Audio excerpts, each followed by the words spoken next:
Kael Draxon hit the floor before anyone in that ballroom breathed. No warning, no slow motion, just 300 pounds of the most powerful alpha in the country dropping to one knee on red velvet carpet, in front of every investor, every board member, and every camera that had ever pointed his direction. The chandelier above them swayed from the impact shockwave. Wine glasses trembled, and the Omega standing across from him didn't blink, didn't raise a fist, didn't smile, just stood there, controlled, like a man who had already calculated every outcome and simply arrived at the last one. This is everything that came before it. I've spent most of my adult life learning how to disappear in a room full of people who think they own the air inside it. You learn real fast. When you're marked Omega in a world built for alphas, that survival isn't loud. It's quiet. It's patient. It's knowing which exits are unlocked before anyone else starts looking for them. I wasn't supposed to be in that ballroom. I wasn't supposed to be anywhere near Kael Draxon. But when you follow the money long enough, the money always leads you somewhere you were never meant to go. For weeks before Draxon hit the floor, I was nobody.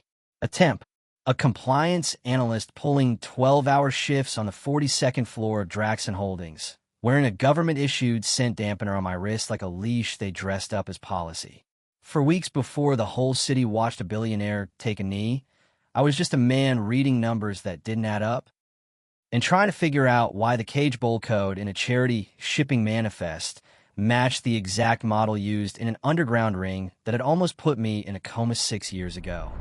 Hi viewers, I need to ask you something personal right now. Have you ever walked into a room where you already knew something was wrong, but you stayed anyway because leaving would have been the most dangerous thing you could do? Drop your answer in the comments because what Soren does next depends on exactly that kind of choice. The gala invitation had come through the company system 3 weeks before the event.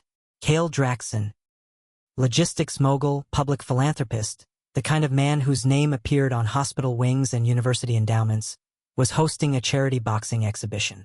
Alphas only. The announcement called it a celebration of strength and community. The flyer in the break room had a gold border and a charity logo Soren Beaumont had seen before. Not on a flyer. On a shipping record buried inside a vendor payment chain that routed through 4 holding companies before it landed in a non-profit account that had never filed a public disbursement report. He wasn't looking for it when he found it. He never was. That was the thing about numbers. They didn't hide from people who weren't looking. They hid from people who were looking in the wrong direction. Soren looked at everything. He saved the file under a generic audit folder name. He closed the window. He stood up from his cubicle on the restricted floor, walked to the water cooler with the same blank expression he wore every day, and stared at the wall while the code ran circles in his head. Model number TK7 Cage Bolt Assembly.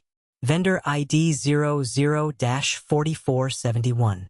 He had last seen that vendor ID on a contract signed by a man named Darvel Monk, the same man who had promoted the fight that left Soren with 3 broken ribs and a fractured orbital socket at the age of 22. The fight that was never supposed to be a fight. It was supposed to be a controlled exhibition. But the cage was locked from the outside. He pressed the cup against the cooler and let the cold water run over his fingers. His hand was perfectly steady. Then his work phone lit up with a message from an executive assistant he had never spoken to. Mr. Draxon requests your presence in Conference Suite A at 4 o'clock. No agenda listed. No reason given. Just a name that moved markets. And a time. Soren read it twice. Set the phone face down on the counter. And for the first time in 4 weeks, he felt something shift in his chest that wasn't dread. It was recognition. The scent dampener beeped at 8:04 a.m., same as every morning, and Soren Beaumont pressed it against his wrist without looking. 22 floors of Draxon Holdings were open access. The top 12 required badge clearance and a registered Omega suppression device. The compliance department sat on floor 42, right in the middle of the restricted zone, where the air smelled like alpha-dominant ventilation systems and the overhead lights ran 2 shades brighter than the rest of the building because somebody in facilities had once decided that productivity improved under more light. Nobody had ever asked the Omegas on that floor how they felt about it. I clocked in at 8:06 and kept my eyes forward. You develop peripheral vision for things that don't want to be seen when you've spent enough time in rooms where your presence is technically permitted but never fully welcome. The front desk receptionist, new hire, early 20s alpha, had the kind of easy confidence that came from a world that had never once asked her to shrink, scan my badge, and handed it back without eye contact. Not rude, just practiced. The kind of routine that felt worse than rudeness because at least rudeness acknowledged that you were there.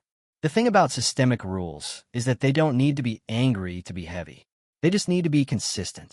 I sat down at my station, pulled up the audit system, and opened a secondary window behind the compliance dashboard. The vendor code I'd flagged the night before, 00-4471, was still sitting in my private notes file. I cross-referenced it against Draxon Holdings' full sports and community initiative payment ledger. 14 disbursements in 20 months. Total outflow, $4.3 million. Every single payment routed through a third-party event management company called Vantage Collective before dispersing into what the ledger labeled Regional Athletic Development Programs. No audits, no event confirmations, no attendance records. $4.3 million with nowhere to land except a spreadsheet that said it landed somewhere. He pulled the most recent transaction, $240,000, dated 11 days ago, tagged to a line item called Venue Logistics, Eastern Regional. He typed Vantage Collective into the public business registry. The company had been registered in Delaware, listed a mail forwarding address, had one named agent, a woman named Portia Langwell, and had last filed a tax document 3 years prior. Portia Langwell did not have a LinkedIn. She did not appear in any news archive. She appeared exactly once in a court document from 8 years ago as a character witness in a civil suit filed against a fight promoter. The fight promoter's name was Darvel Monk. Soren typed the name into the internal search bar and immediately deleted it. Not yet. He needed a cleaner thread before he pulled anything that would leave a trace in the system logs. He was still building the map. You don't confront a fire with your hands. You find out where it started and you cut the fuel line. The floor buzzed around him in its usual way. Low murmurs. Keyboard clicks. The distant sound of an Alpha VP laughing too loud in a glass-walled office down the hall. Marceline Rourke, HR Director, Floor 42 Overseer, the kind of administrator who enforced every policy exactly as written and never once questioned who wrote it, stopped at the edge of Soren's row and looked at him the way people look at a chair they're considering moving. Beaumont. Her voice was even, corporate. Your floor access review is this Thursday. Make sure your compliance hours are logged correctly. I don't want any discrepancies in the quarterly report. He looked up. They're logged. She held the look for 2 extra seconds, the kind of pause designed to remind someone where they stood, and then moved on. Soren turned back to his screen. The map was getting cleaner by the hour. The numbers didn't lie. They never did. But they required patience, and patience was the one skill that every underground boxer who survived past the first year learned to treat like a second set of hands. You didn't throw before the opening appeared. You waited. You tracked. You let the other person commit. He was 4 vendor codes deep into the payment chain when the conference suite meeting request appeared on his calendar again. 4 o'clock. Conference Suite A. Kael Draxon. His eyes moved to the cage model number still sitting in his notes window. He hadn't closed it once since the morning. He wasn't going to that meeting as a compliance temp. He was going as the only person in this building who understood exactly what those numbers meant, and he hadn't yet decided what to do with that. Conference Suite A had floor-to-ceiling glass on 3 sides and a view of the city that cost more than most people made in a decade. Kael Draxon was already standing when Soren walked in, which was the first thing that didn't match the profile.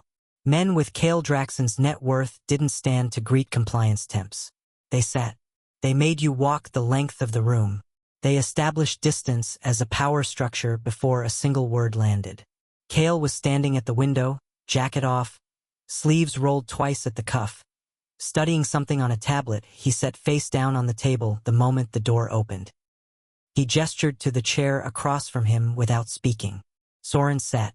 For 4 seconds, nobody said anything. You flagged a disbursement chain in the sports initiative ledger. Kael's voice was low and direct. not aggressive. The way someone speaks when they've already decided where the conversation is going and they're simply narrating the route. 3 levels of routing. 2 flagged vendors. You didn't file a formal report. I hadn't finished the analysis, Soren said. You finished it. Kael looked at him steadily.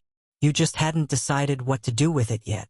The room held a particular kind of quiet that large, expensive spaces tend to generate.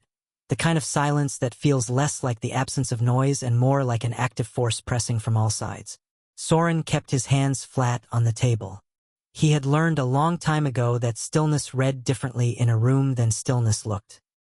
In a room like this, with a man like Kael Draxon watching him the way a strategist watches a board, stillness was either submission or confidence.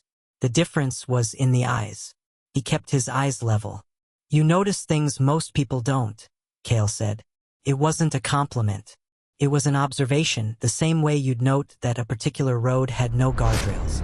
Informational. Precise. He pulled the tablet back toward him and turned it over. The screen showed a segment of the same vendor routing chain Soren had been tracking. This came to my attention this morning through a secondary audit trigger. The ledger you were in. What else did you find? Soren looked at the screen, then at Kael. How much do you already know? The corner of Kael's mouth didn't move, but something in his face adjusted. A microscopic recalibration that a man trained in reading opponents recognized as a response to being asked the right question by the wrong person. That's not how this works. Okay. Soren leaned back 1 inch. Then I didn't find anything. I was running a routine cross-referencing sweep and the flag was automated. I'll file a standard irregularity notice by end of day. Kael studied him for a long moment. Then he sat. He placed both hands on the table, palms down, deliberate. And the posture shifted the entire weight of the room in a way that had nothing to do with aggression and everything to do with a man who had spent his entire life knowing exactly how much space he occupied and choosing, in this moment, to take up less of it. I'm not asking you to file anything. I'm asking what you found because I need to know if it matches what I think it is. And if it does, then we have a bigger problem than either of us came here with. The door opened before Soren could respond. Viktor Soryn walked in without knocking, broad, blonde-edged silver at the temples. The kind of alpha whose confidence had calcified somewhere around the age of 35 into something that no longer required a room's permission. He glanced at Soren the way you glance at a piece of furniture that's been placed where you didn't expect it. Then he turned to Kael. You wanted the charity event logistics update. He set a folder on the table and didn't sit. His eyes cut back to Soren. I wasn't aware this was a joint meeting. It isn't, Kael said. Viktor's jaw tightened once, clean and controlled. The gala is in 10 days. Some of the investors have concerns about the exhibition optics. There's been some internal talk about maintaining the integrity of the event. He paused on the word integrity the way someone pauses on a word they're using to mean something else entirely. Particularly around participation standards. Participation standards, Kael repeated, flat. The exhibition was positioned as alpha exclusive. Viktor's eyes returned to Soren. Not hostile. Something more calculated than hostility. Placement. Assessment. The way a man measures a problem before deciding how to remove it. Any deviation from that sends a message to the investor base that the standards of the event are flexible. Kael didn't look at Soren. He looked at Viktor. And he didn't disagree. The silence that followed lasted exactly 3 seconds. Soren counted them. Then Viktor nodded once, picked up the folder, and left the room. The door closed with the particular quiet click of expensive architecture. Soren sat with the silence for a moment. Then he stood, straightened his badge, and said nothing. Because there was nothing yet to say. The map wasn't finished. And until it was, the only move was to keep watching. He didn't know, as he walked back toward the elevator, that Viktor Soryn had already looked up the underground fight records under Soren's old alias. That the name Silver Mercy was already typed into a private message on Viktor's phone, and that the message had already been sent. The Meridian Grand Ballroom held 600 people, and every single one of them was dressed like money, had never once caused them a moment of concern. Crystal chandeliers stretched 40 feet above the marble floor. Red velvet drapes framed the upper balcony where a second tier of guests observed the room below with the particular detachment of people who had bought the better view. Round tables with bone-white linens held centerpieces that cost more than Soren's monthly rent, and the bar at the far end of the room was running a private reserve that wasn't listed on any menu because the people in this room didn't need a menu to know what they deserved. Soren stood near the east wall with a glass of water he hadn't touched and watched the room move the way he'd always watched rooms. Not the people at the center, but the people at the edges. The ones watching the center. The ones who knew something the center hadn't announced yet. Kael Draxon took the small stage at 8:15. No fanfare. No introduction. He didn't need either. The room quieted without being asked, the way rooms do when the person with the most actual leverage decides to speak. He was in a dark jacket, no tie, and he held the microphone with the ease of a man who had never once been nervous in front of a crowd because the crowd had always arranged itself around him. Draxon Holdings has partnered with the Greater Metro Athletic Foundation for the third consecutive year, Kael said, to raise funds for youth training programs across underserved communities. Tonight's exhibition is a demonstration of what discipline, preparation, and resilience look like when they're given the right environment to grow. Applause. Clean. Practiced. The kind that comes from people who have attended enough of these events to know exactly when to start and when to stop. The exhibition format is straightforward. Pause precisely timed. Alpha division. Single elimination. 3-minute rounds. Another pause half a beat longer than the first, and that extra half beat was where it lived. Unless someone here believes the quality of a fighter has nothing to do with the designation on their ID. The room didn't go silent. It went still. There is a difference. Silence is the absence of sound. Still is when every person in a room stops moving at the same moment because the air itself has changed pressure. A laugh started somewhere near the center tables. Not unkind. The kind of laugh that said the joke was understood and the room was in on it and nobody here actually believed. And then Viktor Soryn turned from his table near the stage and looked directly at Soren Beaumont. Not a glance. A lock. Deliberate as a door closing. Soren held the look. Gave him nothing. Viktor moved toward him with the calm of a man who didn't need to hurry because the room was already his. He stopped close, closer than necessary, the kind of proximity that was designed to compress the available oxygen in a conversation. Silver mercy, Viktor said.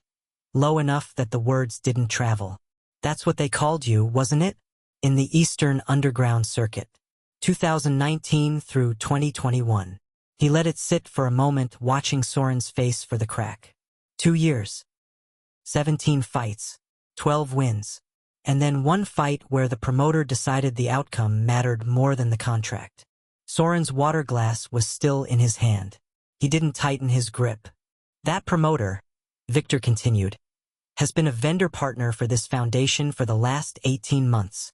And if your name surfaces in connection with a financial investigation into this organization, that history surfaces with it. Your credibility, your past, your real identity. He smiled, and it was the smile of a man who genuinely believed the conversation was already over. Or you walk away from whatever thread you've been pulling, and the temp contract gets converted to permanent. Your choice, Beaumont. Take the exit or take the fight. Soren set the water glass on a passing server's tray. He looked at Viktor with the precise expression of a man who had already made a decision before the other person finished talking. I'll take the fight. Viktor's smile didn't disappear, but something behind it did.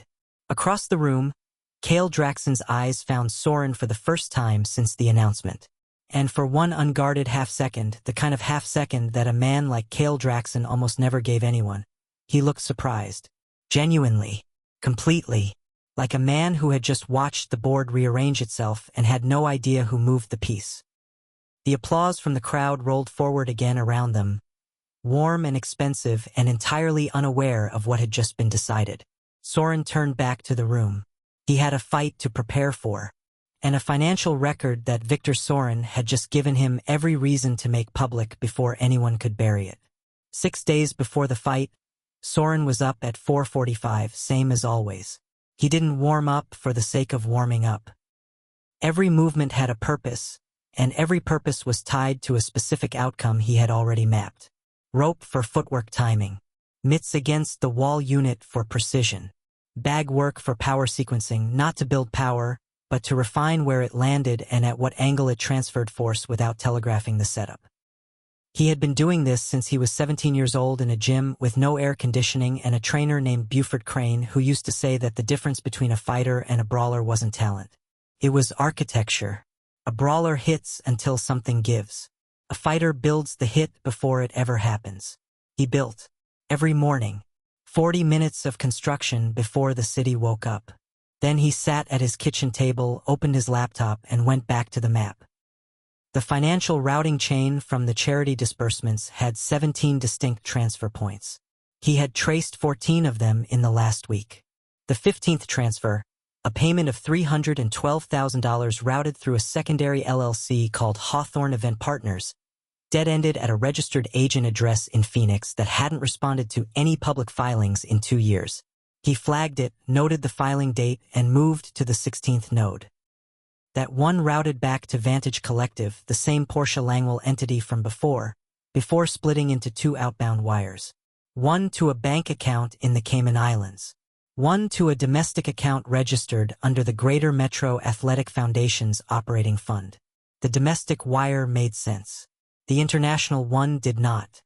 He built a separate file and started cross-referencing the Cayman account number against any publicly available records from prior civil litigation. The method took time, but it left no system trace inside Draxon Holdings' network because he was doing it entirely offline. By 6 a.m., he had a partial match.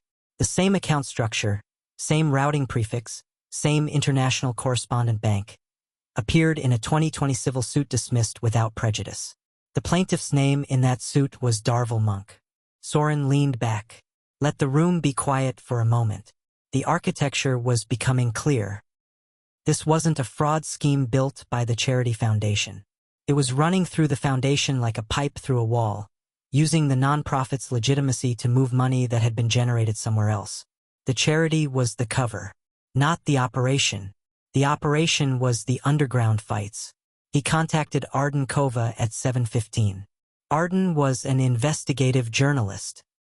Careful, thorough, the kind of reporter who had spent 4 years building a sourced record on exploitation in underground combat circuits and had never been able to get a major outlet to run it because every time the story got close to publication, someone with legal resources applied enough pressure to reframe it as unverifiable.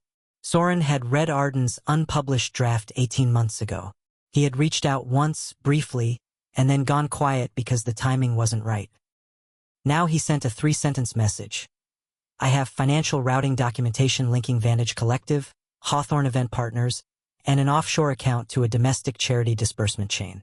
The source of funds appears to be underground combat events. I need a secure channel and I need it before next Saturday.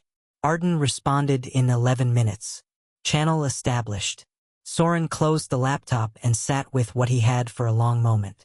The architecture was clear on the fraud side. The part that wasn't clear was Kael Draxon's position inside it. The routing chain had been active for 2 years, which meant it predated Draxon Holdings' acquisition of the Greater Metro Foundation by a full year. The acquisition had closed 14 months ago. There was a real possibility that Kael had inherited this structure without full knowledge of what it was built on. There was also a real possibility that he knew exactly what it was and had chosen to let it run. Those were 2 very different problems. And the answer changed everything about what Soren chose to do next. He opened the evidence file and stared at it. Then, slowly, deliberately, he deleted 17 of the documents he'd compiled, the ones that led most directly back to Kael's pre-acquisition due diligence record. Not permanently. He moved them to an encrypted partition with a separate access key. He needed more time with that thread before he handed it to anyone. The fight was in 6 days. Viktor believed the fight was a trap for Soren, a public stage where an Omega getting dropped by an Alpha would close the narrative cleanly and bury the investigation under the story of someone who overreached. Soren had let Viktor believe that, because the fight was a stage, just not the one Viktor was building. He laced up his shoes and went back to the bag. And in the silence of his apartment, With the city just beginning to make noise outside his window, he didn't hear the notification come through on his secondary phone, the one he hadn't checked in 3 days. The one with a message from a number he didn't recognize, sent at 2 a.m., containing 4 words and a photograph. We know about Buford. The photograph was of Buford Crane's gym, taken from outside, last night. The lights inside were still on. The first punch landed before the crowd finished settling into their seats. Not Soren's, Kael's. A straight right hand that came with the full rotational force of a man who had spent 20 years treating every obstacle in his life like something to be moved by sheer weight of will. It connected with Soren's guard, both forearms raised, elbows tight, and the impact sent Soren sliding 2 full steps across the canvas. The crowd noise crested immediately. 600 people in formal were on their feet, wine forgotten, phones raised, watching a billionaire alpha try to take apart a compliance temp in the middle of a charity gala that had just become something nobody had prepared for.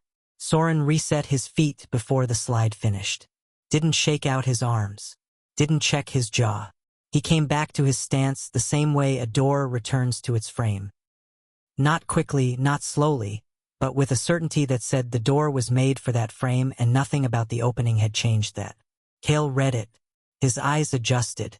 He hadn't expected the absorption. The ring had been set up on the ballroom's main floor, elevated on a 3-foot platform, red corner ropes against gold posts. Ringside sat the foundation board members, the top-tier investors, 3 seated journalists, and Viktor Soryn, who had chosen a chair at the edge of the press section with the deliberate calm of a man watching a controlled demolition he had personally ordered. He held a glass of water and did not drink from it. His eyes stayed on Soren with the focused patience of someone waiting for a specific moment to arrive. The referee, a licensed official brought in from the Regional Boxing Commission, which had itself been a last-minute decision that Kael had insisted on when Viktor suggested a private judge, called the round open and the 2 men moved. Round 1 was a language class. Kael spoke first, aggressive, rangy, the kind of fighter who had learned from trainers paid to tell him he was excellent and had never fully unlearned the confidence that gave him. He threw combinations in clusters of 3. Right, left, left, fast enough to be dangerous, patterned enough to be readable. Soren didn't throw back. He moved. He redirected.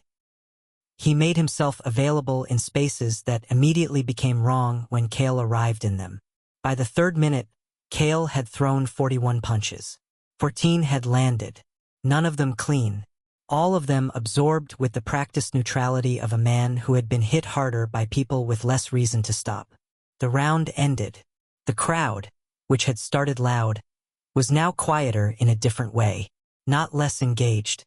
More focused. Because they had come expecting a statement and were watching a conversation they didn't fully understand yet. Round 2 was when Kael understood. He came out of his corner with adjusted intention.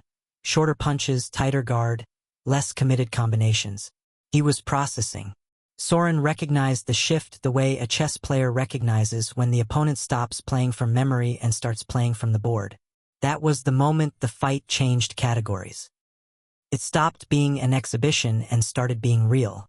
Soren started speaking back. A jab to Kael's lead shoulder, not to damage, to measure. A right hand to the body, pulling it at 60% to test the cover. A left hook that stopped 2 inches short of Kael's chin, deliberate, almost gentle, and then a pivot right that put Soren behind Kael's center line for 1 full second before resetting. Kael turned to find him. Their eyes met across the canvas. Kael said nothing. But his breathing had changed, and for the first time in the fight, he waited instead of attacking.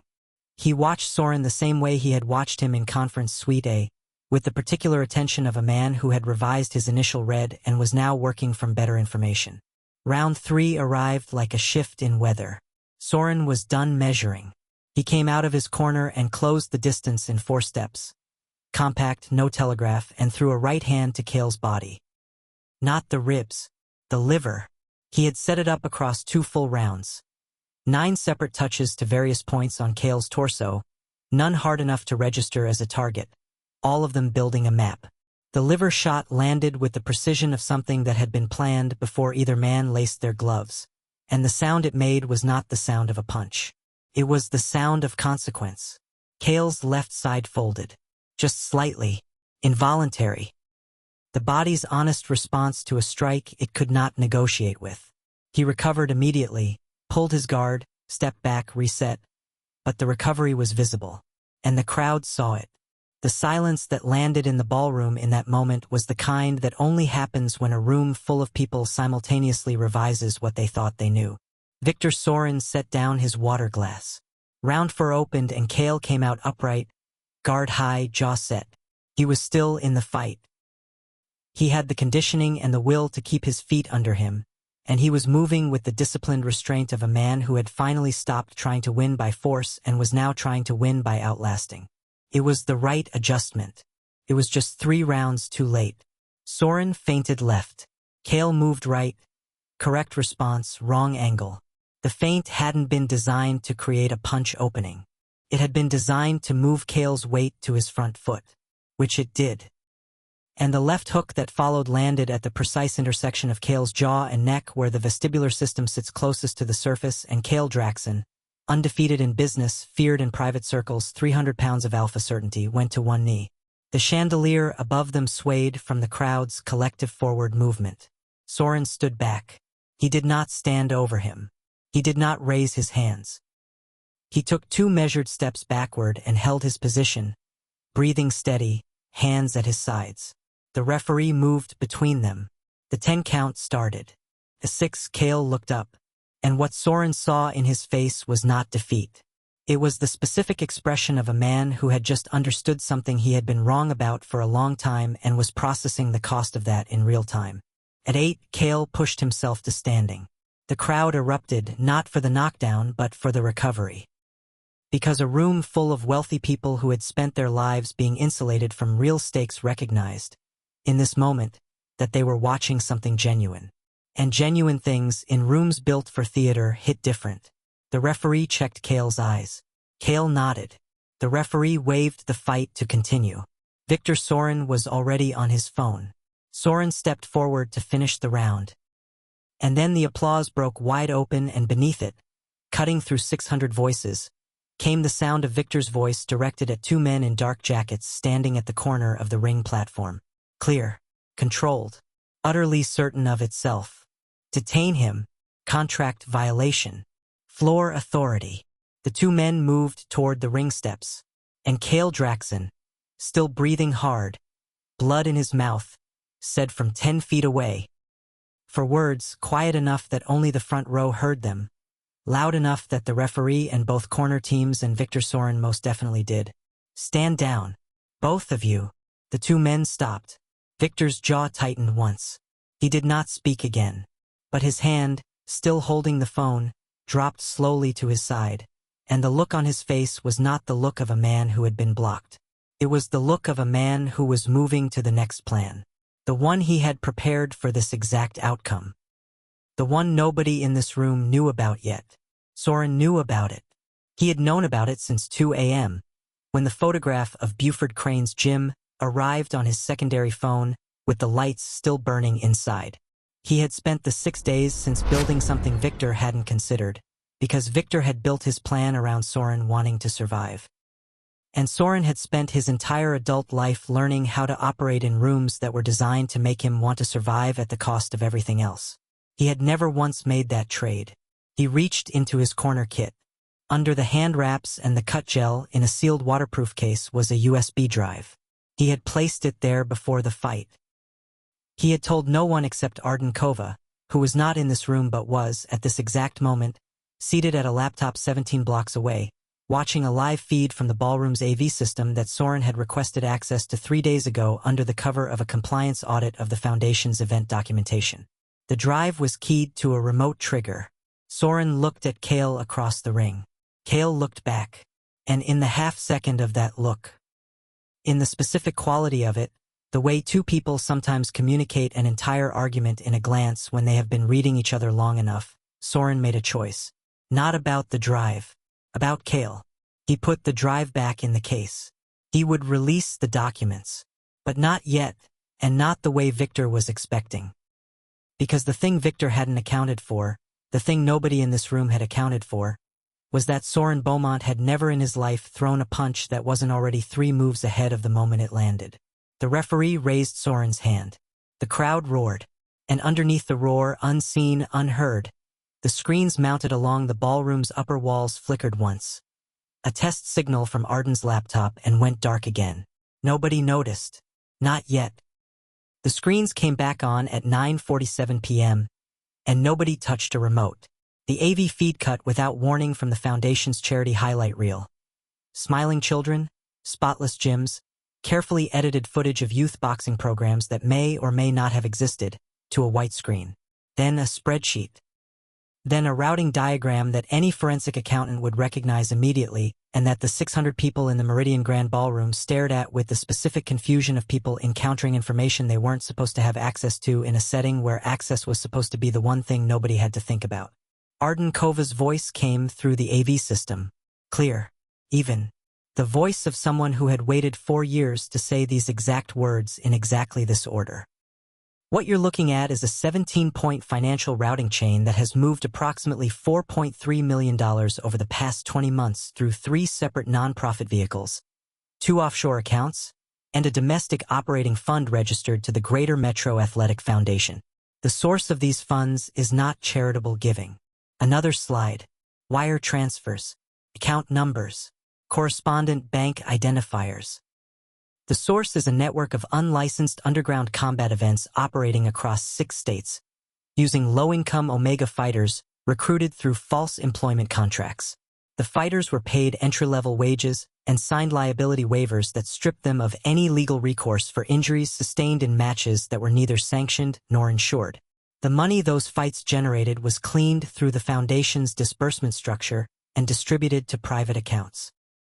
The room had gone the particular kind of silent that precedes either panic or action, and nobody had decided which yet.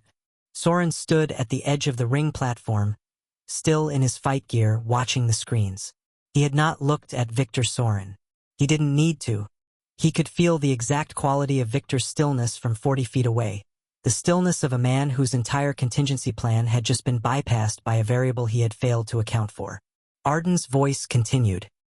Primary architect of the routing structure.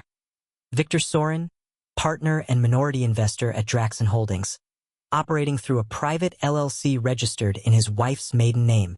Financial records, communications, and wire transfer confirmations have been provided to the Greater Metro District Attorney's Office, the State Athletic Commission, and 3 federal financial regulators. This documentation is now public record. A third slide. Viktor Soryn's name, his company structure, the LLC, the correspondent bank, the names of 17 fighters who had been paid through the fraudulent employment contracts. 17 men, most of them Omega designated, most of them under 25, none of them present in this room because rooms like this had never been designed for men like them. And then the last document. The one Soren had almost deleted. The one he had moved to the encrypted partition 6 days ago, not to hide it, but to study it long enough to understand what it actually said. It was Kael Draxon's pre-acquisition due diligence report from 14 months ago, 63 pages. The summary conclusion on page 1 read, "No material financial irregularities identified in target organizations' operating accounts." The detail on page 47, however, buried in a footnote on vendor payment structures, referenced Vantage Collective by name, flagged it as requiring follow-up verification, and noted that follow-up had been deferred to post-closing compliance review. The follow-up had never happened. Not because Kael ordered it buried. Because the compliance team assigned to it had been restructured in the post-merger reorganization. The ball had been dropped the way balls always get dropped in large organizations during transitions. Not through malice, but through the ordinary chaos of systems that are too big and too fast and too confident in their own momentum to notice what falls through. Kael had not built the scheme. He had bought a company that contained it and had not looked carefully enough at what he was buying. That was a different kind of failure, quieter one. And in some ways more damning because it was the failure of a man who had every resource available to do the work correctly and had trusted systems instead of people. Soren had left that page in the release. He had argued with himself about it for 6 straight days. He had gone back and forth across the question of whether the most important thing was exposure of Viktor, protection of the fighters, or accountability for the full structure, including the people whose oversight failures had allowed it to survive. In the end, he had made the decision that he always made when the options ran out. The truth. All of it. Not the version that protected the outcome he wanted. The version that was accurate. The room broke open. Not all at once. Cracked first. A fracture line that ran from Viktor Soryn's table outward as the people nearest him physically moved away. The unconscious geometry of social distance in the presence of exposure. Then it widened. 2 board members stood. One of the foundation's co-chairs turned to speak to the person next to her and found that person was already on their phone. 3 journalists who had been invited as guests were now recording. The room's architecture, which had been built to make the people inside it feel untouchable, was performing the same function in reverse, trapping the exposure inside the walls with everyone present. Viktor moved. He was heading for the east exit, not running, walking, with the specific controlled stride of a man who believed his exit was still available to him. He had taken 6 steps before 2 uniformed officers appeared in the doorway. They had been there since 9:30, positioned by Arden's tip to the DA's office, which had been acting on a sealed complaint filed 48 hours prior. Viktor stopped. The officers did not speak. They didn't need to. Viktor looked at them for 3 full seconds, then turned and looked back at the room. He looked at Soren last. Soren looked back with the expression of a man who had thrown a punch 4 rounds ago and was only now watching it land. And then the room turned to Kael Draxon, because Kael was the name on the building. Kael was the name on the foundation partnership. Kael was the man who had stood on that stage and invited the world to watch, and whatever the screens had just revealed, the question that every investor and every journalist and every board member and every camera now needed answered was simple. What did he know and when did he know it? Kael stood at the edge of the ring platform, jacket still off, shirt marked from the fight, and he was looking at page 47. Not on a screen. On his phone. Someone had sent it to him, one of his attorneys probably, who had been monitoring the feed from the moment the screens changed. He read it without expression. His jaw didn't tighten. His hands didn't clench. He read it the way a man reads a document that confirms what he had already started to suspect. With the particular stillness of someone receiving news that costs them something real and choosing, in real time, how much of that cost to show. The room waited. 2 investors near the bar had already opened their phones to trading apps. One of them was typing. Kael put his phone in his pocket. He stepped off the ring platform and walked to the microphone stand at the center of the stage, and he did not wait for the room to quiet because the room was already quiet in the way rooms become quiet when 600 people agree without speaking that the next thing that happens is the most important thing that has happened all night. He took the microphone. He looked at the screens. He looked at the room. He looked once at Soren, briefly, with the kind of look that contains an entire argument and no resolution, and then he turned back to the front. And then he said nothing for 4 full seconds, and those 4 seconds were the longest 4 seconds in the room because every person present understood that what came next would define whether Kael Draxon was the kind of man who protected a brand or the kind of man who protected people, and those 2 things had just become permanently incompatible. His phone vibrated in his pocket. He did not reach for it. Outside the east exit, Viktor Soryn was being walked in a direction he had never walked before. And in 17 cities across 6 states, in gyms without proper licensing and cages without proper oversight, men who had been told their designation made their safety optional were still waiting for someone with enough standing to say that it didn't. Kael held the microphone. The room waited. By 6 a.m. the next morning, Draxon Holdings had lost $412 million in market value and the number was still moving. The stock ticker ran on every financial news channel like a fever chart. Anchor after anchor used the word exposure in the way financial media uses words, not as a description of what had happened to the fighters in those cages, but as a descriptor of the company's legal and reputational position. The human element appeared briefly in each broadcast, mentioned with the kind of practiced gravity that signals a story the network had not yet decided how much to care about. The money got more airtime than the men. Soren watched it from his apartment. He had been awake since 3. Not from anxiety, from the particular alertness of someone who has made an irreversible move and is tracking every consequence with the same discipline they used to build the move in the first place. He had released the truth, all of it, and the truth, as truth tends to do, was now generating reactions in every direction simultaneously, many of them having nothing to do with what the truth actually said. His phone had 47 missed messages. He had read none of them. One was from Buford Crane, sent at 4 a.m. "Jim's fine. Someone sat outside in a car for 2 hours. Then left. You good?" Soren sent back 2 words. "I'm good." It wasn't entirely accurate. But Buford had spent 20 years teaching him that what you said after a fight was never about accuracy. It was about keeping the people who cared about you from carrying weight they couldn't do anything about. At 7:15, Marceline Rourke sent an official HR communication to Soren's company email. Subject line: Compliance contract status, immediate review required. The body of the email contained 4 sentences, none of them warm, all of them designed to sound procedural while communicating something that wasn't procedural at all. Soren read it twice. He opened a new document, typed the first 3 lines of a resignation letter, and then stopped. He stared at the cursor for a long time. He had done the calculation correctly. He had built the evidence correctly. He had released it at the right moment through the right channel to the right authorities. The fighters were protected. The routing chain was exposed. Viktor was in custody. The foundation was under federal review. By any objective measure, the outcome was what he had worked toward for 4 weeks under conditions designed to make the work impossible. The win was real. But winning, Soren had learned in every gym and every cage and every corporate floor that had ever told him what he was allowed to be. Winning inside a system that wasn't built for you didn't automatically mean the system made room for you afterward. Sometimes the system just absorbed the win and kept moving without you. The board of Draxon Holdings issued a public statement at 8 a.m. The statement was 5 paragraphs. The first 3 addressed investor confidence. The 4th mentioned an ongoing internal review of compliance structures.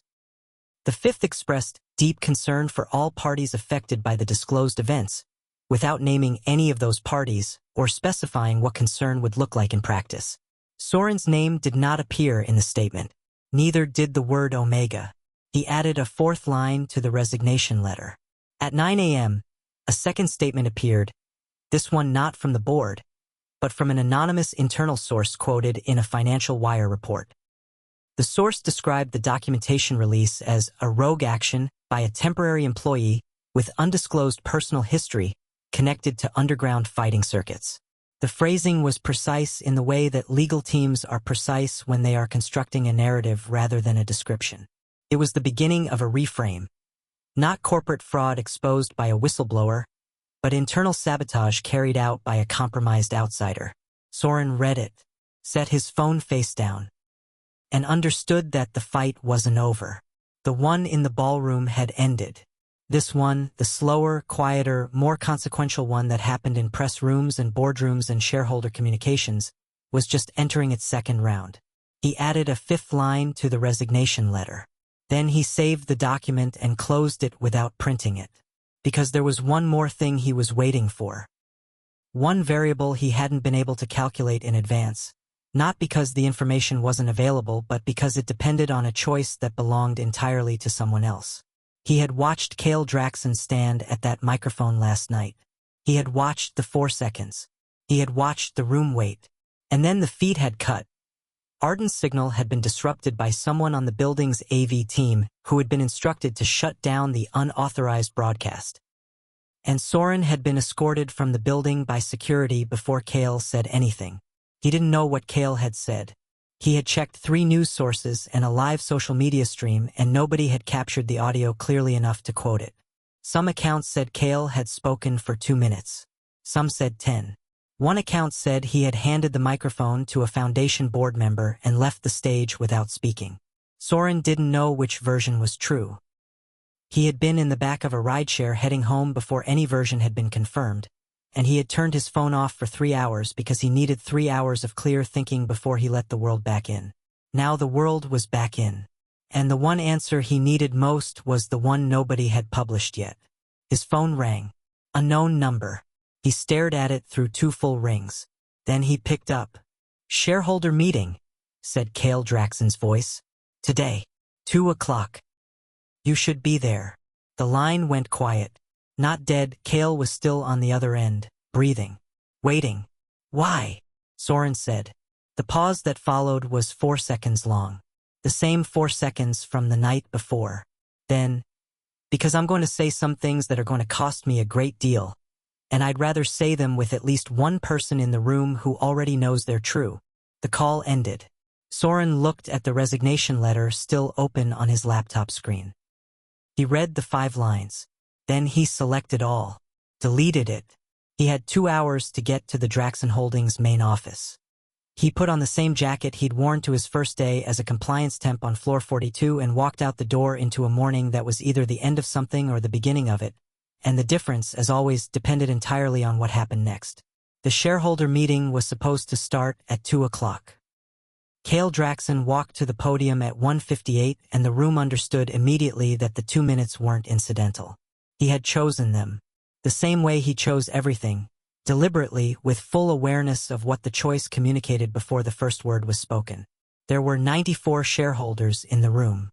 11 were attending by video link, their faces tiled on a screen to Kael's right. 12 attorneys representing various parties sat along the side wall. 3 board members occupied the front row with the particular stiffness of people who had been briefed on what was about to happen and had not found a way to stop it.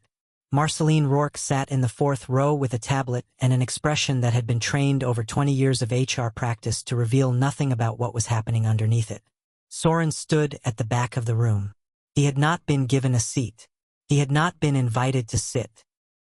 He stood with his back against the rear wall, jacket on, arms at his sides, and he watched the front of the room the way he had always watched the front of rooms, with attention divided between what was happening at the center and what was happening at the edges. Kael did not use notes. 14 months ago, he said, Draxon Holdings acquired the Greater Metro Athletic Foundation as part of a community investment initiative. The acquisition was processed through standard due diligence protocols. Those protocols identified a flag in the vendor payment structure. That flag was marked for post-closing review. He paused. The review was never completed, not because anyone ordered it buried. Because the team responsible for it was restructured in the merger reorganization, and the item fell through the gap. I am responsible for that gap. I signed the acquisition. I approved the restructuring. The chain of accountability ends with me. The room was not quiet. It was holding. There is a difference. Quiet is passive. Holding is active, the specific tension of people who are listening hard enough that they have forgotten to breathe correctly. The financial routing structure that was disclosed publicly last night is under active federal investigation. Viktor Soryn, whose role as primary architect of that structure has been confirmed through documentation now in the possession of 3 regulatory bodies, is in custody. The foundation board has been suspended pending review. I have authorized the release of all internal financial records to the investigating authorities without legal challenge. Another pause. Measured and deliberate. That last decision cost me approximately $200 million in protective legal positioning. I made it this morning. One of the video link shareholders unmuted himself to speak.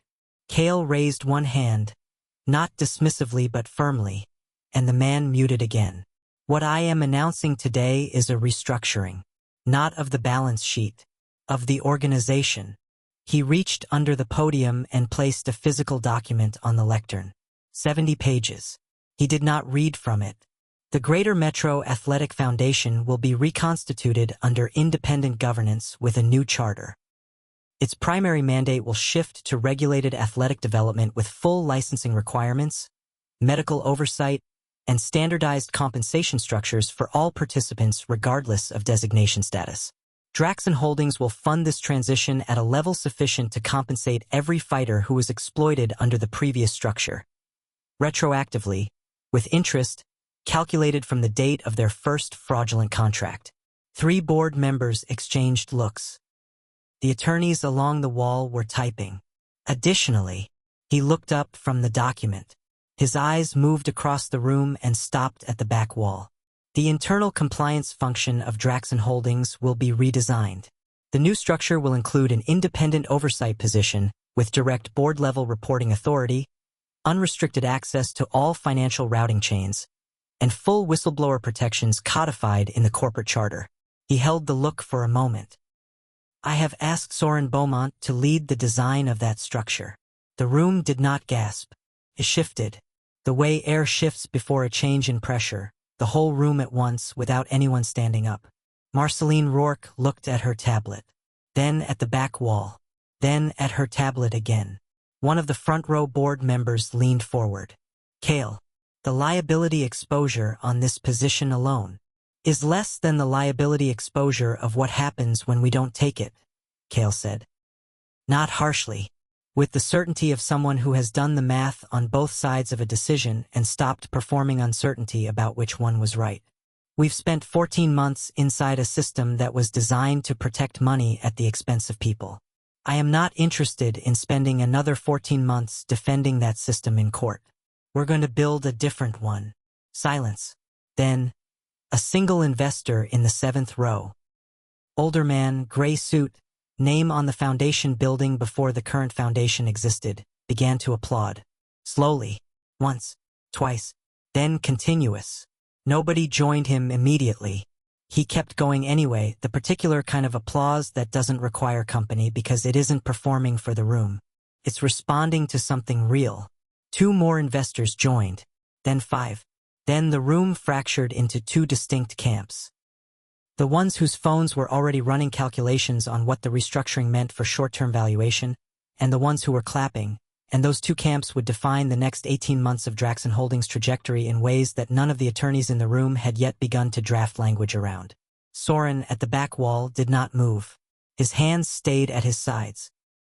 He was looking at Kael with the specific expression of a man who has been handed something he wasn't sure he wanted until the moment it was in his hands, and is now calculating not whether to take it but what it will require of him to carry it correctly. Viktor Soryn, from a holding facility 17 blocks north, through his attorney, issued a statement at 2:15. He denied primary responsibility, alleged Kael had full knowledge of the routing structure at acquisition, and promised to produce evidence in his defense during the criminal proceedings. The statement was 40 words and contained one specific threat dressed as a legal position. It landed in every newsroom in the city within minutes of distribution. The meeting ended at 3:40. Kael stepped off the podium and walked directly toward the back of the room without stopping at any of the tables, without accepting any of the hands extended toward him from the front rows, without speaking to any of the attorneys who fell into step beside him with their questions already forming. He walked until he was standing in front of Soren, and then he stopped. They stood 3 feet apart in the back of an emptying conference room, and the distance between them had the weight of everything that had happened in the last 4 weeks pressed into it. Viktor has something, Soren said. His attorney wouldn't have issued that statement without documentation of some kind. I know, Kael said. If there's anything in the acquisition records that he can use to tie you to prior knowledge. There isn't. A pause. But there are things in those records that he can use to make the question expensive. Which is the same thing in practice until it isn't. Soren nodded once. He understood expensive questions. He had been living inside one for 4 weeks. The role I described, Kael said. Oversight design. Board-level authority. It's real. The terms are in the restructuring document. Page 31. He said it the way he said most things. Directly, without ornamentation, with the expectation that the person he was talking to was capable of handling direct. You'd be building something that doesn't exist yet inside a company that is currently on fire. I don't think that's a comfortable offer. No, Soren said. But it's an honest one. I know. Soren looked at him. That's why I'm still standing here. Neither of them said anything else for a moment. Then Kael turned and walked out, and 2 attorneys immediately closed in from either side with documents and questions, and the corridor filled with the sound of an institution attempting to reorganize itself around a decision its leadership had just made before the institution was ready. Soren stayed in the empty room for a moment. The chairs were still arranged in rows. The screen on the side wall still showed the tiled faces of the video link shareholders. Now all disconnected, their windows dark. 70 pages of restructuring language sat on the podium at the front. Page 31. He hadn't read it yet, but Viktor Soryn's attorney was already talking to journalists. And whatever Viktor had, whatever piece of the acquisition record he believed could complicate the clean narrative that had just been laid out, it would surface before the week was done. The question wasn't whether Soryn was prepared for that. He was. The question was whether the institution now standing behind him was prepared to let him handle it the way he handled everything, without being told what to find, without being managed toward a convenient answer, without anyone deciding in advance how much of the truth was useful. He picked up the restructuring document and walked out. 6 weeks after Viktor Soryn was indicted on 11 federal counts of financial fraud, wire fraud, and labor exploitation, a small gym opened in the Eastbrook neighborhood with no fanfare, no ribbon cutting, and no press. Just a door, open at 6 a.m., lights on inside, a sign on the window that said Greater Metro Youth Athletic Program, Eastbrook. Below it, in smaller print, sanctioned, insured, open to all designations.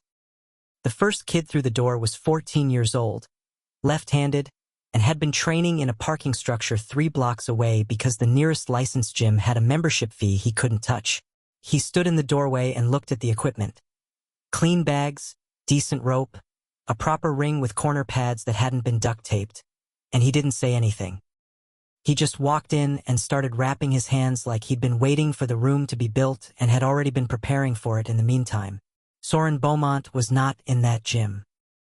He was in a conference room on the 42nd floor of Draxon Holdings, in a chair at the head of a table he had been given the authority to fill with people of his choosing, walking a newly assembled compliance team through the final framework of an oversight structure that would take another 8 months to fully implement and would, when it was done, be the most comprehensive internal accountability system in the company's history. He had spent 4 weeks designing it and 2 weeks arguing with attorneys about the parts of it they found inconvenient. He had won every argument except one, and the one he lost he had appealed to Kael directly, who had read the disputed language on a Tuesday evening and issued a one-word response by text the next morning. Changed. That had been the moment. Not the fight, not the press conference, not the shareholder meeting. When Soryn had understood what kind of man Kael Draxon actually was. Not a man without flaws. Not a man who had handled everything correctly. But a man who, when he understood what he had gotten wrong, did not spend energy defending the wrong. He just changed it. That was rarer than most people admitted. And it was the specific quality that made the work Soryn was now doing feel like something other than a transaction. Viktor Soryn's defense team had surfaced the acquisition due diligence flag as promised. Their argument that Kael had sufficient awareness to constitute prior knowledge had been reviewed by the DA's office and rejected.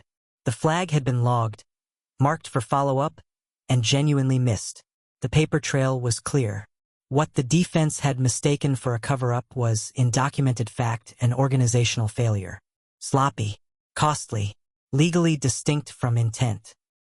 Viktor's attorneys had pushed the theory through 2 preliminary hearings and been denied both times. By week 4 of the indictment proceedings, Viktor's legal team had pivoted away from the Kael connection and toward negotiating the count structure. He was going to trial. The date was set. Arden Kova's documentation, now officially entered into the federal record, was going in with him. The 17 fighters named in Arden's original broadcast. The men who had signed fraudulent contracts and fought in unlicensed cages for money that was cleaned before it reached their accounts, had been contacted individually by a legal team funded through the reconstituted foundation. 12 had agreed to participate in the civil proceeding. 3 were still unreachable. 2 had declined and asked only that the matter be resolved without requiring them to appear publicly. Their decision was respected. Buford Crane's gym had received a facilities grant through the new foundation structure. Buford had called Soryn when the check arrived, had said nothing for a full 3 seconds, and then said, "You always did build your punches early." Soryn had laughed, and it was the kind of laugh that comes up from somewhere deeper than your throat, the kind that arrives when something you worked for lands the way it was supposed to, and you've had long enough since the impact to finally feel it. The day the restructuring framework was formally approved by the board, Kael sent Soren a message that said only, "Conference Suite A, 6 o'clock." Soren arrived to find the room the same as it always was. Glass on 3 sides, city below, the particular weight of expensive silence. Kael was standing at the window, jacket off. Same posture as the first time. But the distance between them was different now. Not smaller exactly, just different in its quality. Like a room where the furniture hasn't moved but the light has changed. "The board approved the full framework," Kael said. "I know. I was in the room. I wanted to say it directly." He turned from the window. "You built something that works. That will keep working after both of us have moved on to whatever comes next. That matters more than the fight or the press conference or any of the other things that are going to end up in the story people tell about this." Soren looked at him for a moment. "You know what the story people are going to tell is?" "Yes. They're going to call it the night the Omega took down the Billionaire." "Probably. And they're going to be wrong." Kael met his eyes. "What would you call it?" Soren thought about the first morning in this building. The scent dampener beeping at 8 o'clock. Marceline Rourke's practiced 2-second pause. The file with the vendor code no one else had bothered to follow. The cage bolt model that matched a memory he had spent 6 years not thinking about. The map he built alone, in the dark, before anyone else in this building understood that a map was being built. "I'd call it the first time the system had to answer for itself," he said. "To someone it wasn't built to answer to." Kael nodded once. Slow. The nod of a man who has revised his understanding of something and is acknowledging the revision rather than performing agreement. "The role is still yours. The terms on page 31 still stand. But I want to be clear. I'm not offering it because of what you found or because of how the fight ended or because any of this makes good optics for the company." He paused. "I'm offering it because the thing you did in this building, the way you worked, the way you stayed even when you had every reason to go, that's the quality I need inside the structure. Permanently, not as a story, as a function." "I don't need obedience," Soren said, quoting back the word Kael had used in the shareholder meeting. "You need someone who notices." The corner of Kael's mouth moved. Not a smile. Something quieter and more durable than a smile. "That's right." Outside the glass walls of Conference Suite A, the 42nd floor of Draxon Holdings was running its end-of-day procedures.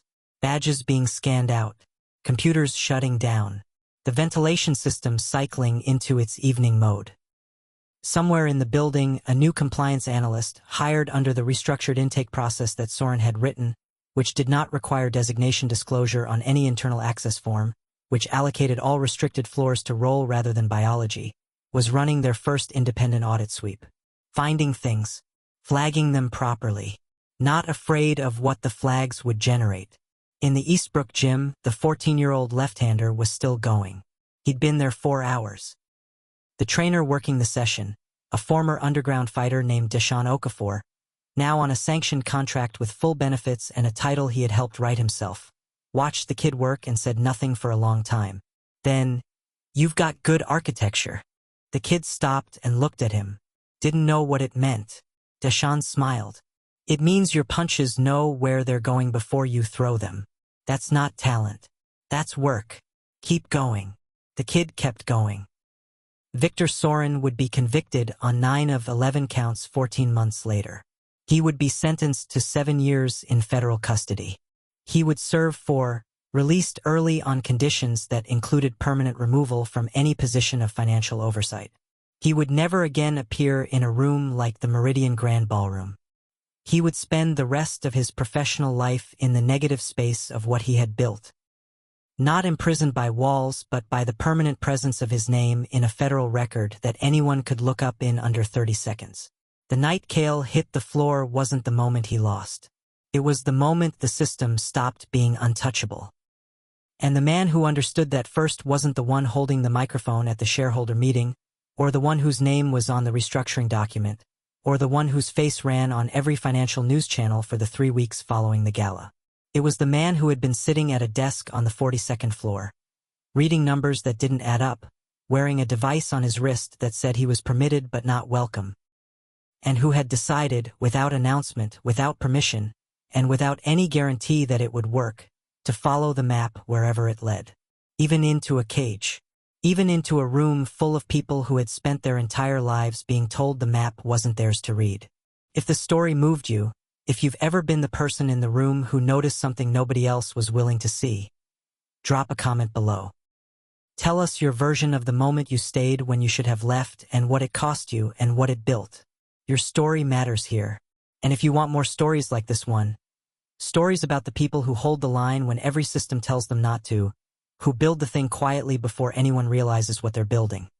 Subscribe to this channel right now and turn on your notifications so you never miss what's coming next. Every week, we bring you a new story worth staying for. Share this one with someone who needs to hear it, because the best thing a story can do is find the person who was already living it. The next chapter drops soon. Don't miss it. There is a specific kind of courage that doesn't look like courage from the outside. It doesn't announce itself. It doesn't require a crowd or a camera or a microphone at the front of a room. It looks from a distance like ordinary patience. Like a man sitting at a desk, reading documents carefully, saying nothing until there is something worth saying. It looks like showing up on a floor where you are technically permitted but structurally discouraged, every single day, without letting the discouragement change what you are doing or why you are doing it. It looks like leaving half your evidence in an encrypted partition for 6 days, not because you are afraid but because you are careful, and careful is not the same as cautious, and neither of those things is the same as small. Soren Beaumont was never small. The system he worked inside had been built to make him feel small. Built from a long history of rules that were designed to compress and contain and redirect people who were designated as needing to be managed, and that system had been very good at what it was designed to do. Most systems are. The people who design them spend a great deal of time and resource making sure they work. And they do work. They work on most people most of the time in most rooms. Just not on everyone. And not forever. What Soren had understood. In the underground cages at 22 and in the corporate compliance floor at 28 and in the conference suite where Kael Draxon had looked at him and said the words that would turn out to matter more than either of them understood at the time, was that a system's power comes from the belief of the people inside it that the system is inevitable. The moment someone inside the system stops believing in its inevitability and starts building something different within it, the power doesn't disappear overnight. But the ceiling rises, even by an inch. And an inch, repeated in enough directions by enough people who understand what they are doing and why, becomes a door. Soren had spent his life building doors in rooms that said there were none. The Eastbrook Gym was one of them. The compliance framework was one of them. The 17 fighters named in the federal record who would now, because their names were in that record, never be erased from the official account of what had happened, they were one of them too. Not victims reduced to a number in a civil proceeding. People. Named. Documented. Counted for. Present in the record whether the story chose to keep them there or not. That mattered. It mattered in the way that things matter when they will outlast the moment they were created in, when they will be found by someone years from now who needed to find them and will know, because the work was done carefully, that they are true. The day Soren signed the Compliance Oversight Agreement, page 31, the terms Kael had set and not moved from. He sat in his apartment afterward for an hour in the same chair where he had built the evidence file, and he thought about the morning he had pressed the scent dampener against his wrist and walked onto a floor that had been designed to remind him of what he was. He thought about how many mornings he had done exactly that. How many times the beep had sounded and he had pressed it without looking, not because he accepted what it meant but because the fight was never about the dampener. The fight was always about what you did with the hour after you pressed it. He had used those hours well. He pressed the dampener for the last time on the morning the new access policy went into effect company-wide. The one his framework had mandated, the one that removed designation disclosure from every internal access form and redistributed floor clearance by role and function rather than biology. The device beeped at 8 o'clock. He pressed it, walked to the elevator, pressed 42, and did not think once on the way up about whether he was permitted to be there.